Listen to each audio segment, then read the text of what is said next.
Welcome to On the Edge with April Mahoney Brains. Here, this is the spot where the conversation is pointed, the guests are sharp, and the responses are never dull. Welcome home, Brains.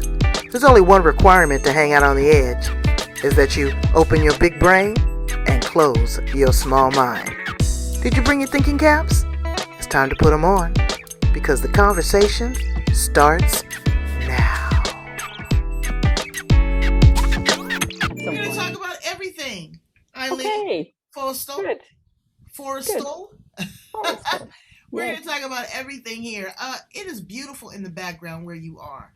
Brains, Yes. this is going to be very sentimental. I love this. This is a very different interview. Eileen is a writer, but she creates these beautiful diaries. Do you journal, Brains? Do you keep your memories? I do. I've got them all over the place. I tell you, if they could talk, it'd be a world of trouble. But I started journaling when I was a child. And you know, your teachers always encouraged you to journal as well. But to keep them and to keep them organized, your precious memories, your thoughts, your dreams, this is wonderful. And this woman here has created a beautiful collage of different types of diaries for women, for teens, to really kind of encapsulate all those memories that you keep so close to your heart. So we're going to hear a little bit about her story, what got her to writing and creating this genre, you know, because they're very different. She's going to flip through the pages and show us. Brains, help me welcome to the edge today, Eileen Forrestal. Hello, April. Hi. I'm Brains. How are you? How are you? It's I'm 4:00. Now, great. where are you at again? I'm in the northwest of Ireland, a place called Sligo. Wow. And yeah, Ireland, Brains. Ireland. Yes. Yes. This is my little corner of heaven. Before we get into the interview a little bit, tell me a little bit about Ireland. Ireland. Well, Ireland's just like my country. it's it's an island. It's an emerald island in the middle of, it's kind of on the edge of Europe. So, but it's in the Atlantic. It's a small island with a total population of about 6.5 million. It's a divided island, kind of unfortunately still. So, I live in the southern part, so I live in the Republic. And then a lot of my friends live in the northern part, which is the north of Ireland, which is attached to the United Kingdom. So anyway, we speak English, but we do have a second language called Irish, which we have all kind of learned in school. And it was, I love the Irish language. So I've always loved languages. But so that was it. So we're a little green emerald jewel here in the sea. That's what I say. Well, there's a whole lot of magic and mystery about Ireland. You know, they say there's leprechauns and it's pots of gold. You know, my last name is Mahoney, so I love Irish. My daughter came to Ireland and Scotland and she fell in love with it. She said it's magical. Do you know where the story of the leprechauns came from? And the four-leaf clover? What's that? Not really. Not really. I suppose, we have a lot, again, because we had another language, an Irish language, a lot of things got lost in the communication. Was it real? Was it a fairy story? Was it a true story? So a lot of it comes from kind of the mists of time. There's a place we have there's a kind of a conversation in Ireland about, it's called like Tirnanog, which is called the land of eternal youth, right? But it's just a mythical place. But, it looked like it was a place, that you could go to, like Tirnanog. And they actually made a film of, two young boys from Dublin thought they would actually go traveling and try and find Tirnanog. But it's mythical. So a lot of Ireland in the old Irish language was very much involved in myths and stories and, things that got lost. You didn't know whether they were real or whether they were history or facts. And things weren't written down. They were just, spoken. So you could hear something and you could make up all sorts of imaginings about that thing. Was it true? And, and did it matter? It's about the story. It's about the story and the message. The message that was in the story. Yeah. So that's how people communicated in those days. And, they frightened the living daylights out of people by telling them really scary stories so they wouldn't go out at night. And then, there was other things. So there was lots of different ways of communicating. So how did you start writing? Tell us a little bit about your story. Oh, you're right here, Brains, in case you forgot. I forgot to tell you. You're here on the edge. Look at that. Me and Eileen, Ireland. Too. Yes, on the edge, yes. And I have water in my cup. Oh, do you? Oh, may your cup runneth over. It runneth over. It does Irish. indeed. Yes, it's fabulous. Yeah. So, well, like my background is medical. So I was a medical doctor for 30 odd years. Wow. And kind of towards the, maybe in the last 10 years or so, I just got involved in this publishing. I got completely accidentally, I had no intention of ever publishing anything or creating anything in writing or writing anything in particular. I just wrote all the time. Like I would write everything. Like if you look around my house, it's full of like paper and there's like notebooks and there's just, stuff writing everywhere. But it was never a conscious thing, like just to write. It was just something that I did and put it in the back in the drawer. And when I was actually doing I was a traveler and I was doing some fundraising for Cambodia. Actually, there was a project I wanted to support and I was doing some fundraising. And I used to buy a little diary called the Irish Survivor's Diary. And it used to be my little go-to diary to survive my profession because it was a very busy job. I was an anaesthetist. And, we had a catchment area of like 250,000 people when I was on call, like by myself. So, it was a stressful job, but, that was my training. That's what I did. But anyway, I used to use my little kind of Irish Survivor's Diary that was just what I did. And anyway, while I was doing my fundraising, I thought, fundraising, I wonder if there's any ideas in my diary, which there weren't. And because I hadn't written nothing. And then I kind of thought, well, I wonder if the person who does the diary for me, who does the diary, maybe they would give me some of their proceeds of the Christmas sales for my fundraiser. So I went back to the shop as to where I got the diary. And the guy in the shop said, oh, that's that South African lady. Actually, she lives in Strandhill, which was like 5 miles away. And I thought, well, that's amazing. what a coincidence.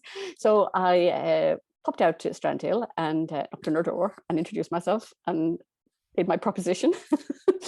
And she said, oh, she wasn't going to do it anymore. She'd finished. She kind of wasn't doing it anymore. And that was it, And I thought, no, we have to.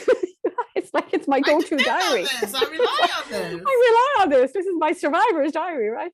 And then she said she wasn't. And then she asked me, would I be interested in going into a partnership with her? I thought, well, I know nothing about publishing diaries or anything like that. But I said, well, yes, of course, anything to have the diaries survive. So I went into partnership with that in 2006. And then in 2006 in Ireland, you may not be aware, but we had this thing called the Celtic Tiger. So the economy was roaring. There was very little surviving going on in Ireland at the time. If the economy was booming, everybody was flying high. And I thought, I don't really want a survivor's diary. If I'm going to do it myself, I'd like kind of a, one that was a little bit more, optimistic and out there and like thriving, a bit more of that. Whimsical, fun. So exactly. So anyway, we kind of brainstormed a little bit and then we came up with the Irish Get Up and Go Diary. I said, yes, that's what we'll do. So we've been up and going since 2007 and we now have 10 or 11 products, wow. These unique diaries. And I just love to create them and I'm just full of ideas and I put all sorts of things into them and I fill them with pictures. And so they're not your average diary, as in a diary that necessarily you will fill in yourself. There isn't a huge amount of space for people to fill in their own. There's a certain amount, depending on how small your writing is, but there isn't a huge amount. Mostly it's really what you might read. And in the reading of it, then it might alter maybe what you write or how you write, but it's more to do with the reading. It's more to do with the listening than actually the speaking. So that's kind of the focus of them. They're more inspirational. It's like, we're not always necessarily inspired by what we say ourselves, but other people can say something and that's a great thing. Why didn't I think of that? So we put all of these kind of inspirational stuff in there that somebody could read something and think, oh yeah, that's it. Oh yeah, I haven't thought about that. That's new. So moving from there. So give me a little bit, give me a sample. Okay, I'm going to hold up a sample. Here's the Irish Get Up and Go Diary 2022. Okay. And it's called The Diary That Inspires and Motivates. Okay. So inside, it's technically a calendar. Okay. So you have all the dates, you have your dates, and the months of the year and whatever, but you have everything else, as much as I could possibly get in terms of, so if I just even read there, this is June, I'm just picking it randomly because I'm not here yet, but it's like June here. It says, whatever words we utter should be chosen with care, for people will hear them and be influenced by them for good or ill. It's like, okay. okay, yeah, that's A little a poetic little humor there as message. well. There's lots of little, something from Voltaire, Okay. French philosopher, says, doubt is an uncomfortable condition, but certainty is a ridiculous one.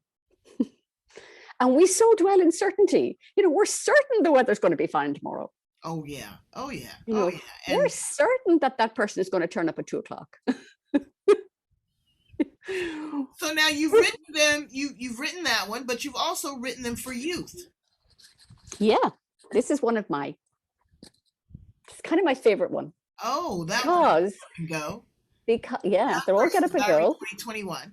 And this is then, so this is this year, right? But this one has these unique illustrations. Oh, look at that.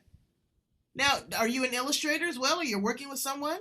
No, I work with someone. I worked with this chap. We don't work with them now. We worked with them for about 5 years. Look at that. I And mean, it's super. Lift it up just a little bit. Lift it up. Oh, wow. Look at him. He's so creative. He is unbelievably creative, right? So we had the pleasure of working with him, and simple things like don't it's very dramatic, but here's one here. Can you read that one? Don't let your tongue cut your throat. Ooh, I know. And there's the graphic. I mean, aren't they powerful? They are powerful. And now you have words, and you have the little bits of kind of a message. I kind of think, oh yeah, okay. And now that you have a vision, you think, oh, maybe I'll be careful what I say, because I don't want to say something that's not. Absolutely. Then I'm going to, they say keep your words sweet because you might have to eat them later. Ooh, I know. I always use the term. I say there's a cage for your tongue if you just close your teeth. All of that, and you can't shake hands with a clenched fist, and so we try and put all of those in there, just these little reminders, really, of how we go through life, and how if we want life to turn out a certain way, then now we probably have to. You keep writing them, so they must be well received. Oh, they're very well received. Yeah, we say now we've probably sold about maybe 400,000 of the books over the last few years. We're doing well. And there's lots of, I suppose, this is kind of probably becoming very popular. Yeah, I like that. But I don't know. I'm spoiled at the fact is that you date them because 2021, 2022, because they are calendars and all that. So what happens to the old ones that you have? I have a little pile here that I keep, but everybody keeps their own. So when you go back and you look at what were you doing in 2021 and what were you doing, you're talking about memories, right? A lot of people do fill in these. They fill in what their goals were, what their bucket list were. They do fill them in. You fill them in, and then you can go back and look at, well, what did you actually do when you look back? Right. We always say never overestimate what you can do in a day, but never underestimate what you can do in a year, or what you can do in 5 years or 10 years or a lifetime. Or what you learn. That's what I'm doing. I'm writing down everything I learned for 365 days. Yeah. I learned something new, and people don't realize that. You really, really learn something new. Smallest thing to a big thing. Absolutely. Every conversation, every event, you learn something new. If you're open to something new, you could be closed and think, I'm not going to learn anything here. I'm not going to learn anything from this person. I'm not going to learn anything from this. Or you could say, I wonder what I'm going to learn here. This is interesting. And have that curiosity. Yeah. Yep. How can it get any better than this? And that's what I keep asking myself right now. So what is your inspiration for writing? What do? Do you sit out there in that beautiful green lush yard of yours in the back and with your dog and just doodle, or what is your inspiration for coming up with all of these beautiful diaries and thoughts? Yeah. Well, actually, my inspiration is actually reading. So I will read something and I think, oh, that's really good. I need to put that in the diary. Wow. So I'm always listening for, something that somebody might say, or something that I will read, or I'll distill something. And I think, oh, that's important, or something that I found that might have been written, a long time ago. And I think that's actually very timely. That's still very relevant. I think I'll put that in the diary, and you put it in the young person's diary, you want to put it in the busy women's diary, you want to put, where will I put them? So there's no shortage of words. Right. No shortage. We have gazillions, right? But we've got 26 letters in the English language. Right. Now, and let's not talk about translation yet, but that's next, right? But in terms of that the word, like some words actually are worth sharing, like TED Talks, their ideas worth sharing.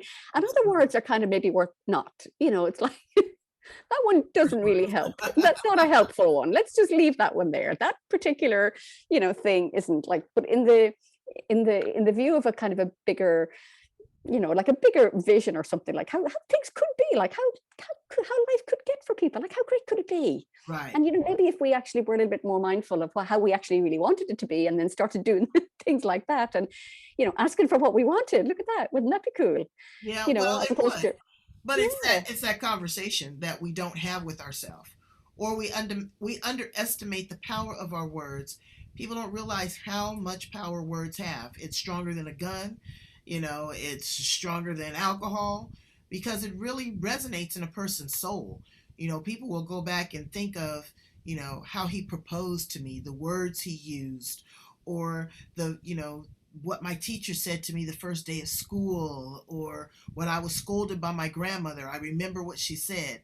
Words are so powerful. They are so powerful. Now, do you have a translation in Irish, or are you working on that now? No, we don't. No, we don't. I'm, again, because I suppose I keep using the language that I'm in. So, we've been like, it's been suggested, and I think, I really should get round to doing that. Yeah, So yes, I really should get round to doing that, but I haven't got around to doing that yet. But we do put Irish into the Irish Get Up and Go diary. We do put some of the Irish language in there, and some of our little But there's quotes a lot of wisdom, yes, from Ireland. There's a lot of, yeah, tales and stories and history that really make you think. yeah, So yeah. it will be powerful. Maybe you'll do one just, in Irish. Yeah, absolutely. I mean, if there's a demand, and now that everything is kind of digital, and it's really easy to digitally translate, it doesn't actually have to be a printed physical one just yet. There's actually the opportunity just to, so we're kind of playing with that at the moment too. I can also see some of these being in a song. Maybe you get someone to do some music behind and read some of them for you. Kids would love that.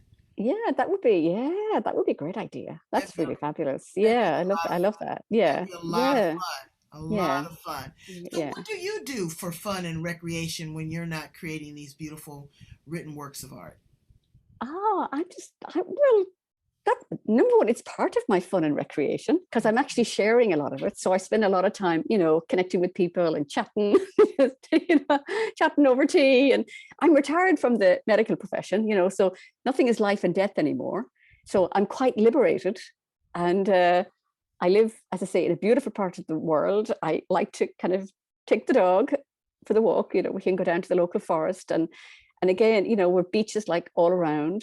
And that's just it. There's people and there's places to go and people to meet and things to do. And that's kind of, and in my life, I've kind of done a massive amount of things. It's almost like I've done everything. It seems like. Right. And now I like to encourage other people to risk things. So I like other people to risk it. And, just really, what could you be doing in life? Like, what could you bring you more, excitement or adventure or whatever? I'm a little bit thing like, fear, where fear stops people.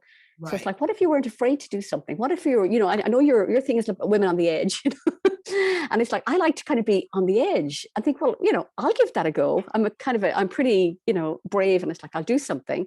And then I'll say to somebody else, look, that was easy. I did it. Didn't do me any harm.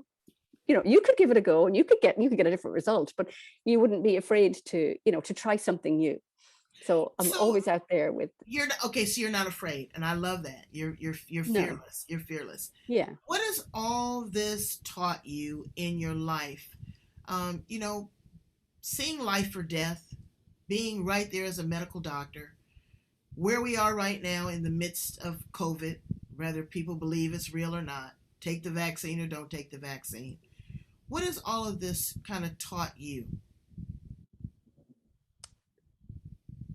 Well, it's taught me there is no other time other than right now. Right. Like now, this minute, this conversation really, April, between you and me, whoever is listening, this is now.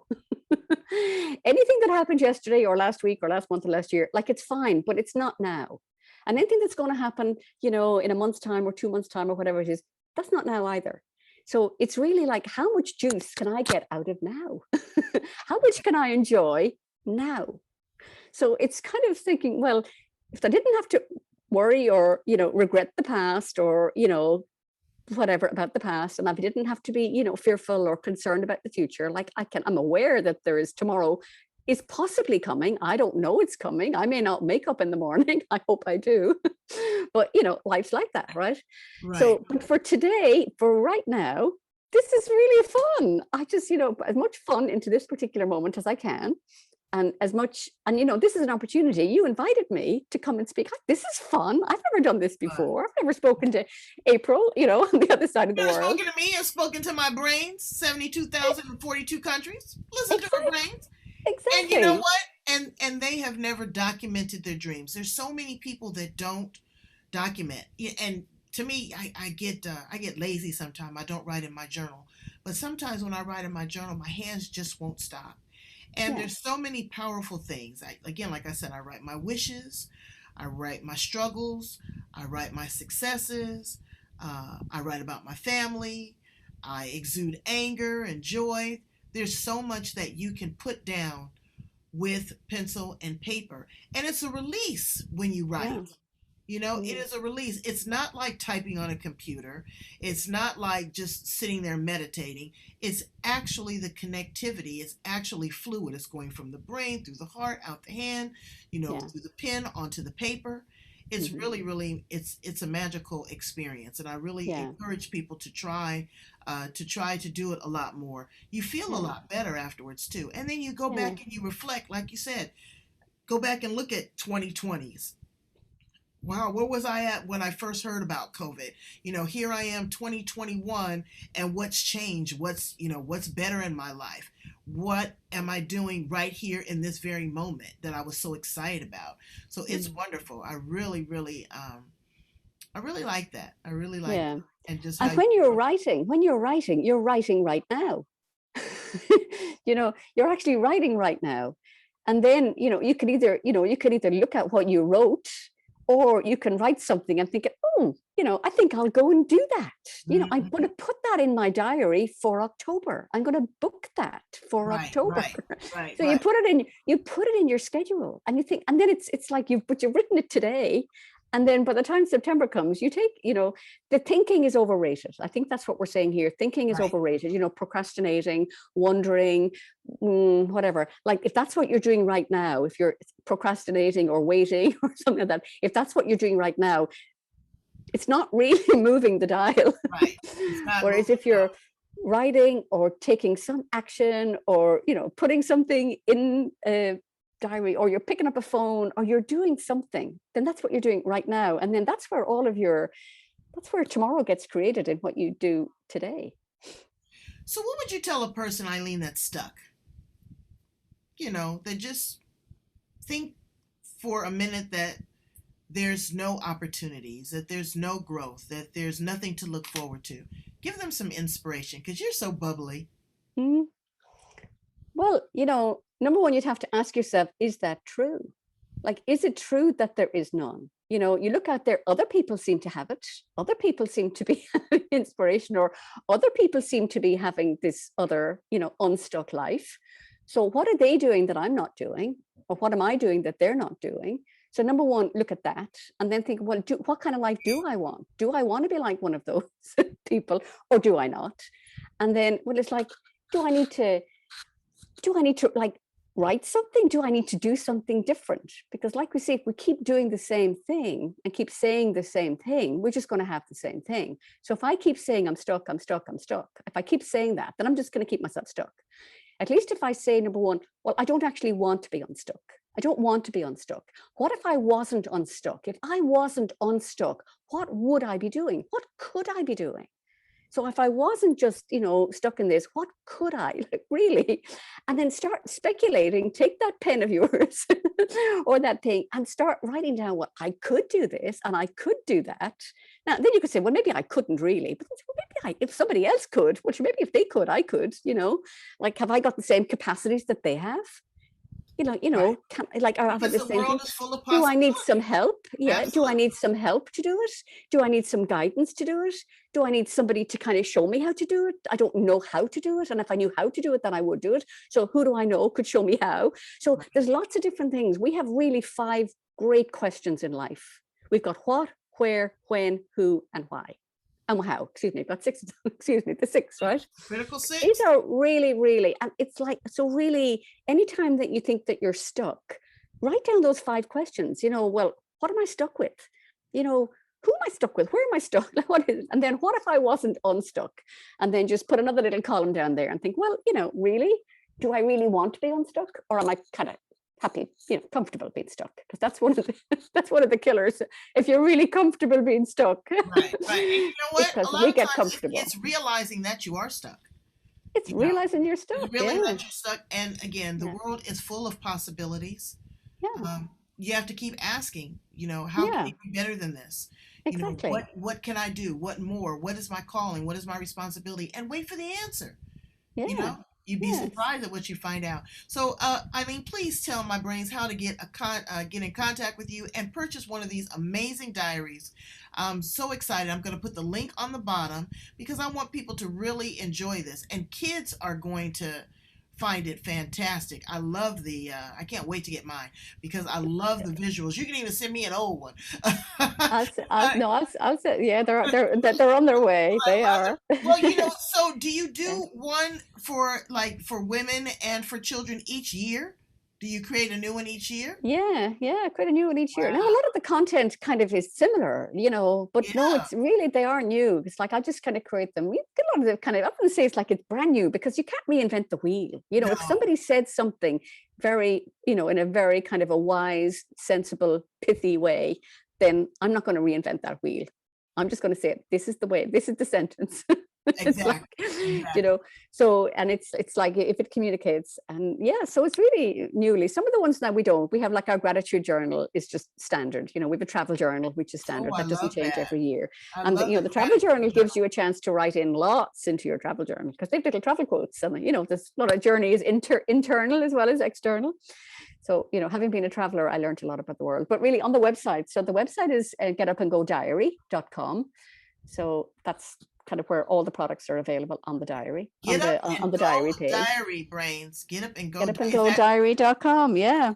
.com, not usually like UK or nothing. Just get up and go. Getupandgodiary.com. Yeah. Getupandgodiary.com. It's just there. It's on the bottom of the screen there. See it? Oh, okay. Leave it right there. Just a second. It's got a QR code, brains.